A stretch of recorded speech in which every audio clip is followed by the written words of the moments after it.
Kami ang boses ng masa, hindi natatakot.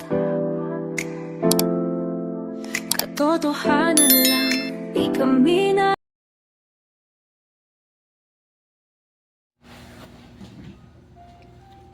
Hello, magandang umaga, magandang tanghali, magandang gabi po sa inyong lahat.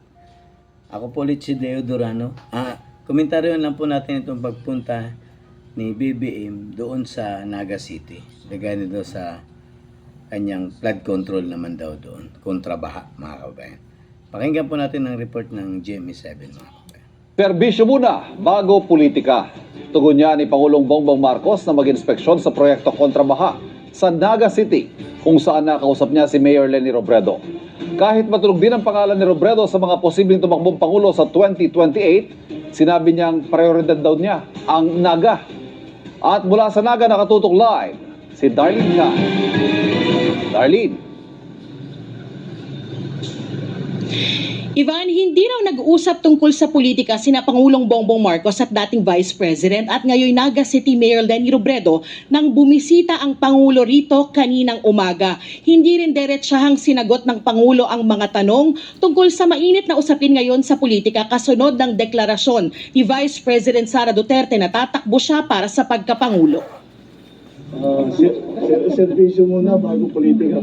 The most political thing that we did today, I wore my pink socks. My pink socks in honor of Mayor Leni. Hindi kaya pambabastos yun sa kay Leni Ito ang Robredo. sagot ni Pangulong Bongbong Marcos sa Komentaryo, diba parang pambabastos po yun kasi ang dami namang pwedeng gamitin na kulay pink sa medyas pa talaga, mga kababayan. Alam naman po natin na ang alitan ng pula at dilaw, dekada-dekada na po sa panahon natin ito ngayon, mga kababayan. Tapos makikitaan mo ng pagkakato na magkaroon siya ng proyekto na kontrabaha, inuna pa niya ang Bicol, mga kababayan. Pero timing lang ba ito? Dahil na biglang pag-announce ni VP Sara doon sa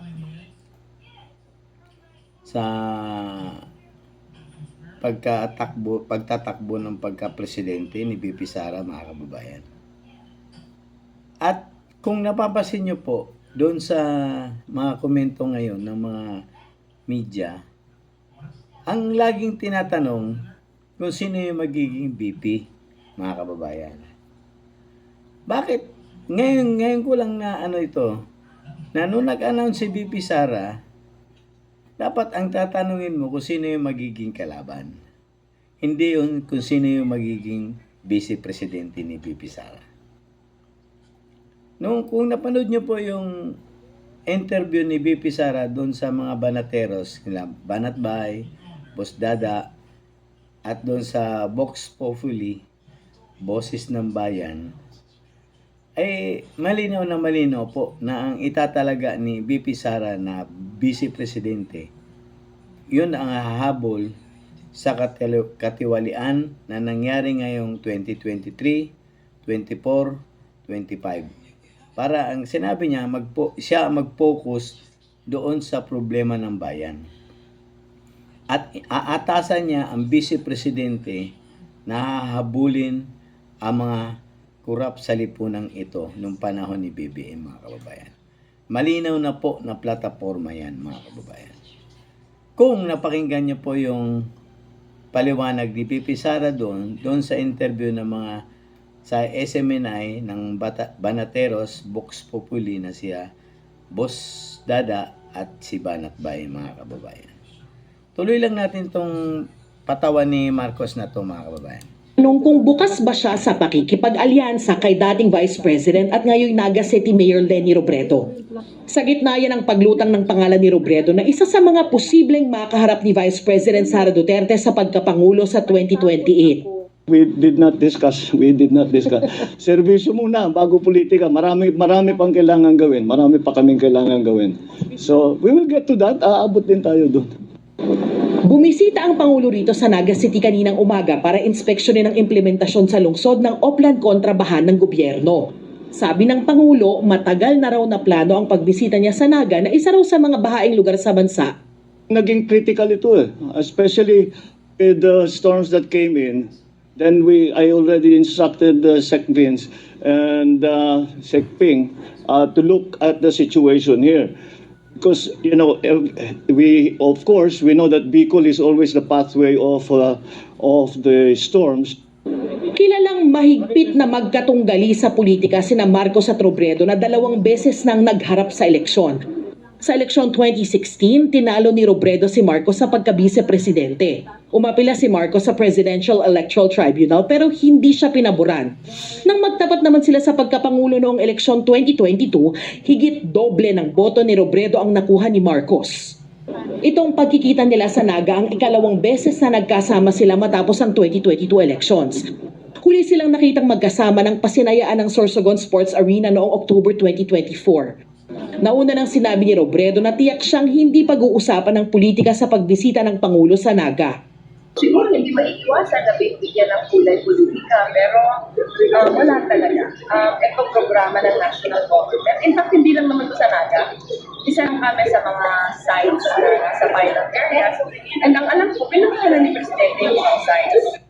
Pero diretsahan pa rin tinanong si Robredo kung iniisip niyang tumakbo sa pagkapangulo sa 2028. Ako, hindi ko pinoconsider kung usapan yung political research. Kasi ang dami ko pang trabaho gagawin. Ang uto ko lang, hindi na figure, hindi pa 1 year. Para pag-usapan yung 2028, parang disservice naman sa mga tao.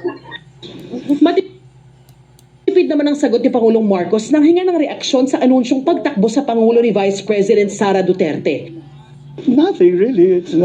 That's her choice. Again. Hindi na rin siya tumugon sa kahandaan ng kapatid na si Senadora Amy Marcos na maging running mate ni Duterte sa 2028. Ivan, agad ding umalis ang Pangulo matapos ang inspeksyon kaninang umaga pero Yan mga kababayan. Kasi nga po, yung usapin na yan mga kababayan, talagang gusto lang nila na dekada-dekada silang nag-aaway na mga pula at dilaw. Ngayon makikita mo ang proyekto ngayon ni BBM doon sa Naga. Bakit po kaya? Ano kaya ang dahilan? Dahil ba sa politika? Di ba po? Yun lang naman po talaga ang dahilan eh. Bakit ba biglang nagbago ang ano nila BBM tungkol doon sa pagtakbo ni BP Sara? At bakit ang pinag-uusapan ngayon mga kababayan kung sino yung katandem ni BP Sara mga kababayan? Bakit hindi pinag-uusapan kung sino yung makakalaban ni BP Sara? Kasi nag-iiyakan po yung mga dilawan, lalong-lalo na yung mga kakaliwang grupo, lalong-lalo na sila Marcos kasi alam nila wala silang pantapat kay BP Sara mga kababayan. Yun po yung katotohanan. Ngayon, nung tinanong si BP Sara ng mga banateros na si Banatbay at saka si Boss Dada, tinanong ni Banatbay, sino ba ang magiging vice presidente mo? Hindi naman sinagot ni BP Sara kung sino. Pero ang sinagot niya, yung vice presidente ko ang hahabol doon sa katiwalian ng 2023, 24 at 25. Malinaw po yun na plataforma na po yun ng magiging katandim niya. Kung papalarin na silang dalawa ang mananalo sa 2028, sigurado po yan, yung vice presidente niya ang hahabol ngayon sa mga katiwalian na hindi napapakulong na hanggang ngayon, na alam naman natin na ang tinuturo ay walang iba kung hindi ang mastermind. Ayon mismo, di umano kay Saldico ay sila Martin Romualdez at si BBM kasama si Sandro Marcos at iba pang mga kontraktor na mga congressman na nandoon ngayon sa Kongreso, mga kababayan. Yan lang po ang malinaw. Malinaw na po na plataforma na po ni BP Sara yan sa darating na halalan na 2020. Kasi ayon niya sa kanya, hindi siya mapaghiganti. Pero hindi niya pwedeng pabayaan ang nangyaring katiwalian nung panahon na ito, mga kababayan. Lalong-lalo na yung 2025 budget na trilyong pera po ang nawala sa bayan. At marami ang namatay na taong bayan, marami ang nasirang ari-arian, marami ang mga negosyong maliliit na nag-aalaga ng hayop, chicken, o kung ano pa man dyan na napatay sa baha ang kanilang konting negosyo, mga kababayan. Kailangan habulin lahat iyon. Ang mga salot sa lipunang ito na walang ginawa kung hindi limasin ang pera ng bayan, mga kababayan. Yan po ang nakakalungkot at dapat gawin ni Pipi Sara para mapatunayan po talaga na ang sinabi niya, kaya siya tumakbo para sa atin taong bayan. Hindi niya na hinahanap ang kanyang kaligayahan, sariling pangangailangan, kaya siya nagdeklara para sa ating taong bayan, para sa bayan, at bahala na ang Diyos sa kanya kung papalarin siya, mga kababayan. Sa tulong ng natin, tayo lang po talaga ang makakatulong sa kanya. Kasi wala akong pera yan si BP Sara. Wala akong pampaikot yan sa ibang bansa. Kung kinakailangan magpiso-piso tayo para matulungan lang siya sa kanyang kandidatura, gagawin po natin lahat yan, mga kababayan. Kasi ang iniisip ng mga troll farm, mga bayaran daw tayo ng mga Duterte, mga kababayan. Hindi po totoo yan. Nagtsatsaga nga tayo sa mga gamit na hindi maganda, may paglaban lang natin si BP Sara at ang bayan na sinalaula ng gobernong ito ni BBM, mga kababayan. Saan ka makakita? Dekada-dekada na ang away ng pula at dilaw. Ngayon nagkakasama sila. At tandaan nyo, tinalo yan ni Leni Robredo si BBM. Kaya lang naman siya nanalo dahil kay BP Sara. Maliwanag po yan, mga kababayan.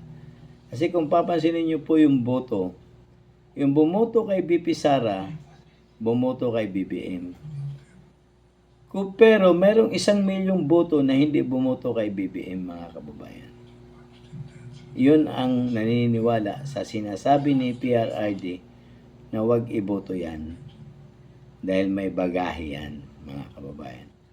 Ayon nga mismo di umano kay PRRD, bangag yan, di ba? Kaya kung papansinin niyo po yung boto, kaya po lumamang si BP Sara kasi mayroon pong 1 milyon na hindi naniniwala kay BBM. Pero halos lahat ng bumoto kay BP Sara, bumoto rin kay BBM. Mapapansin niyo po yan. Bakit? Kasi kung sulit ang boto ng Dilawan, yung 14 milyon ni Leni Robredo, dapat 14 milyon din po ang boto ni Pangilinan. Hindi po eh. Ang laking diferensya, 5 milyon po. Si Pangilinan, 9 million lang. Si Leni Robredo, 14 million. Doon po, ibig sabihin, may bumoto kay Leni Robredo, meron ding hindi bumoto kay Pangilinan. Di ba po? Kung papasin mo yung dalawa, dikit yung dalawa, si BP Sara at saka si BBM, pero yung kay Leni Robredo, hindi rin solido. Doon kay BP Sara, solid yun. Meron lang 1 milyon na hindi naniniwala kay BBM, mga kababayan.